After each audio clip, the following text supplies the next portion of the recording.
Hindi lang ang pagkalubog sa baha ang iniinda ng ilang residente sa Bulacan. Meron na rin po sa kanilang nagkakasakit at pasintabi po, inaalipungan na ang iba pang epekto ng habagat sa Bulacan sa pagtutok live ni Jamie Santos. Jamie?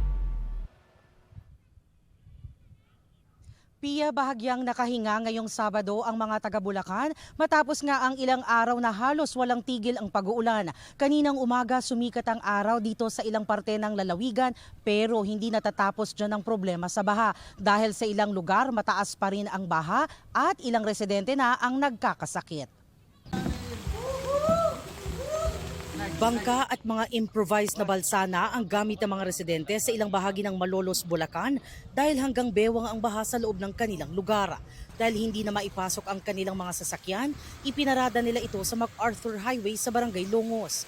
May mga lumulusong din sa lagpas bewang na baha. Si Leona nagtitinda pa ng sampagita kahit baha. Gaano po kahirap sitwasyon? Sanay na po. May ibang bahay na abot tuhod ang baha sa loob. Ibigay po nila sa taong bayan yung dapat na ibigay nila. Okay. Tsaka ilang taon na po to eh. Hindi naman kailangan laging may relief. Hindi po yun yung sagot. This is the new normal. Ito nasa isang linggo na eh. Sa barangay Sapang Bayan sa Kalumpit, abot dibdib ang baha sa walang tigil na pag-ulan kahapon na sinabayan pa ng high tide.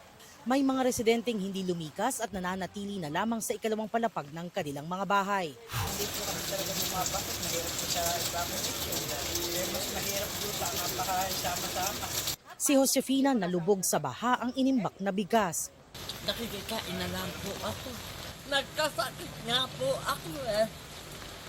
Buti po, may mga kapit-bahay akong tumutulong sa akin.